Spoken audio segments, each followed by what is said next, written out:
நெல்லையிலிருந்து ராமேஸ்வரம் நோக்கி சென்ற அரசு பேருந்து ஓட்டுநர் செல்போன் பேசியபடி ஒற்றை கையில் பேருந்தை இயக்கிய காட்சிகள் வெளியாகி பரபரப்பை ஏற்படுத்தியுள்ளது.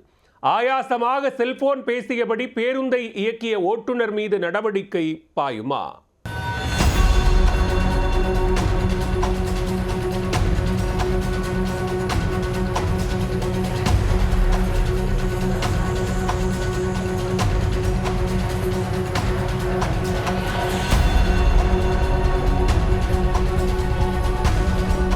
செல்போனை எடுத்தால் ஜன்னலைக்கு சென்றுவிடும் வாகன ஓட்டிகள் பலர்.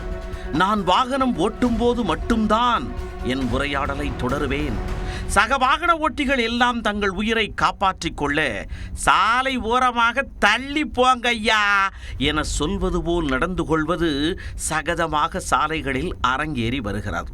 பைக் மற்றும் கார் ஓட்டும் போதுதான் இவர்கள் தங்களது ஜெனரல் பாடி மீட்டிங்கை சாலைகளில் அரங்கேற்றுவார்கள். சங்கீத ஸ்வரங்கள் ஏழே கணக்கா இன்னும் இருக்கா எந்தவோ மயக்கம்.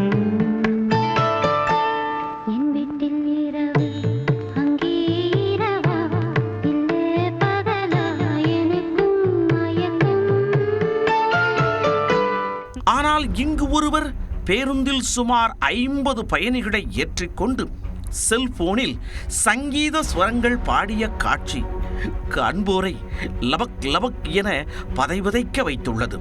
வீட்டில் அக்கா நல்லா இருக்காளா, ஏன் அம்மா நல்லா இருக்காளா என கேட்டபடி ஓட்டுநர் கம்மாய்க்குள் பேருந்தை விடுவதற்குள் போலீசார் குடுகுடுவென ஓடி வந்து மளமளவென நடவடிக்கை எடுப்பார்களா?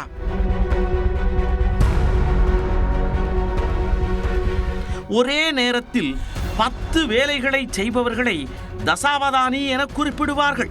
அப்படி ஒரு திறமை படைத்த ஓட்டுநர் தான் இந்த அசகாய பேருந்து ஓட்டுநர். திருநெல்வேலியில் இருந்து ராமேஸ்வரம் நோக்கி அரசு பேருந்தை இயக்கிய போதுதான் இந்த அட்டகாசத்தை அச்சு பிசராமல் அரங்கேற்றியுள்ளார். ஒற்றை கையில் ஸ்டேரிங்கை பிடித்தபடி மற்றொரு கையில் செல்போனை பிடித்தபடி பேருந்தை நெடுஞ்சாலையில் விரட்டிய அந்த டிரைவர் அதே நேரம் ஹாரனை அடித்து எதிர்புறம் செல்வோருக்கு எச்சரிக்கையும் கொடுத்து கொண்டே கியரை 2க்கும் 4க்கும் டபக்கு டபக்கு டபக்கு டபக்கு என்று ஏற்றி இறக்கிய காட்சிகள் அவரது திறமையை பறைசாற்றுவதாக அமைந்துள்ளது. ஆனால் அந்த பேருந்தில் பயணித்த பயணிகள்தான், கடவுளே இன்னைக்கு மட்டும் என்னை ஒழுங்கா வீடு கொண்டு போய் சேர்த்து விட்டேனா, உனக்கு கூழு காய்ச்சி ஊத்துறேன், காவடி எடுக்கிறேன், 12 அடியில வேலை சர்றன்னு குத்துறேன் என வேண்டியபடியே பயத்திலேயே பயணித்துள்ளனர். பேச்சு சுவாரஸ்யத்தில் எதிர்முறையில் பேசியவர் சற்று இவரின் பிபியை எகிர வைத்து இவர் பிரேக்கிற்கு பதிலாக ஆக்சிலேட்டரை சரக்கென அமுத்தி இருந்தால் அடுத்த நொடி பயணிகள் 50 பேரின் கதி அதோ கதிதான் என்பது அனைவரும் அறிந்த உண்மை.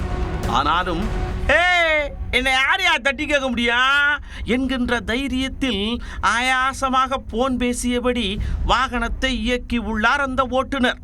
அப்படியே தட்டி கேட்டால் பேருந்தில் இருந்து கழுத்தை பிடித்து தூக்கி வெளியே தள்ளி விடுவாரோ என்ற பயத்தில் பயணிகள் அப்பாவியாக உயிரை பணயம் வைத்து பயணித்துள்ளனர். அட்ட டயத்தில் அசால்ட்டாக 5 வேலைகளை செய்து அசத்திய பேருந்து ஓட்டுநரிடம் அவர் செய்தது ஐயா இது ரொம்ப தப்பு என சுட்டி காட்டப் போவது யார்? 1000 கேள்வி கணைகளோடு பயணிக்கும் பயணிகள்.